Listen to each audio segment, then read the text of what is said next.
નમસ્કાર, આપ જોઈ રહ્યા છો ગુજરાત ફર્સ્ટ. આપની સાથે હું છું નવીન દાફડા. સમાચારો પર નજર કરીએ તો ભાજપના પૂર્વ કોર્પોરેટર અમિતસિંહ રાજપૂતને ટાર્ગેટ કરવામાં આવ્યા છે.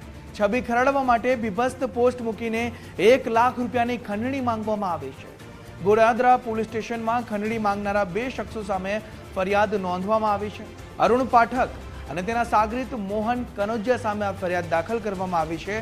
પૂર્વ આયોજિત કાવતરું રચીને સોશિયલ મીડિયા પ્લેટફોર્મ પર ફેસબુક પર અમિતસિંહ રાજપૂતના ફોટાનો દુરુપયોગ કરવામાં આવ્યો હોવાનો આરોપ લગાવવામાં આવ્યો છે. આરોપીઓએ તેમના નામે વાંધાજનક પોસ્ટ કરીને સમાજમાં તેમની પ્રતિષ્ઠાને નુકસાન પહોંચાડવાનો પ્રયાસ કર્યો છે. અમિત રાજપૂત પાસે 1 લાખ રૂપિયાની ખંડણી માંગવામાં આવી. વધુ ગંભીર પ્રકારના ફોટા અને લખાણ વાયરલ કરવાની ધમકી આપવામાં આવી છે. ચૂંટણી લડવા માટે અયોગ્ય સાબિત કરવાની ધમકી પણ આપવામાં આવી છે અને ભાજપના પૂર્વ કોર્પોરેટર સામે આ આરોપ લગાવવામાં આવ્યો છે. ચૂંટણી લડવા માટે અયોગ્ય સાબિત કરવાની ધમકી આપી છે. આજ મુદ્દે આપણી સાથે સંવાદદાતા રાકેશ જોડાયા છે. રાકેશ, આ એક ગંભીર પ્રકારના ફોટા અને લખાણ વાયરલ કરવાની ધમકી પણ આપી છે અને બીભત્સ પોસ્ટ મૂકીને આ ખંડણી માંગવામાં આવી છે. શું છે સમગ્ર મુદ્દો? ભાજપના પૂર્વ કોર્પોરેટર હાલના ભાજપના જે ઉમેદવાર અમિતસિંહ રાજપૂત અને સોશિયલ મીડિયાના માધ્યમથી ટાર્ગેટ કરી અને તેઓની છબીને ખરડાવવા માટેનો પ્રયાસ કરાયો હોવાની ફરિયાદ છે તે ગોડાદરા પોલીસ સ્ટેશનમાં નોંધાઈ છે. જેમાં ₹1 લાખની ખંડણી માંગી અને બીભત્સ પોસ્ટ છે તે અમિત રાજપૂત વિરુદ્ધ છે તે કરવામાં આવી હતી.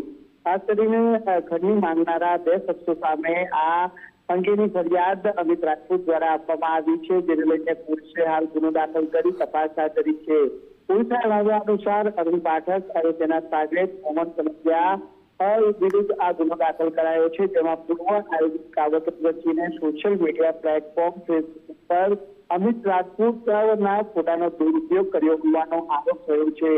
આરોપીઓ તેમના નામે વાંધાજનક લખાણ અને બીભત્સ તસવીરો પણ પોસ્ટ કરી છે અને પોસ્ટ દ્વારા સમાજમાં તેમની પ્રતિષ્ઠાને નુકસાન પહોંચાડે તે માટેનો પ્રયત્ન કરાયો છે. પોસ્ટ હટાવવા માટે સોદાબાજી પણ કરવામાં આવી હોવાનો ગંભીર આક્ષેપ છૂટક ફરિયાદમાં કરાયો છે. ત્યારે આરોપીઓએ અમિત રાજપૂત પાસે આ પોસ્ટ હટાવવા માટે ₹1 લાખ રૂપિયાની ખંડણી માંગી હોવાની સત્તાવાર ફરિયાદ છે તે નોંધાવવામાં આવી છે. જો પૈસા નહીં આપવામાં આવે તો વધુ ગંભીર પ્રકારના ફોટા અને લખાણ વાયરલ કરવાની ધમકી આપી અને ચૂંટણી લડવા માટે અયોગ્ય સાબિત કરવાની પણ ગંભીર છે તે ધમકી આપવામાં આવી હોવાનો ઉલ્લેખ કરાયો છે. ત્યારે પોલીસ તપાસની અંદર શું ખુલાસા બહાર આવે છે તે બાબત મહત્વની બની રહે છે, પરંતુ હાલ રાજકીય માહોલ છે તે આ બાબતને લઈને ગરમાયો છે. એક તરફ હાલ ચૂંટણી પ્રક્રિયા પૂર્ણ થઈ છે અને બીજી તરફ ત્યારે હવે મત ગણતરીને હવે માત્ર 2 દિવસ બાકી રહ્યા છે. ત્યારે આ પ્રકારના કોર્પોરેટર સામે કરાયેલા ગંભીર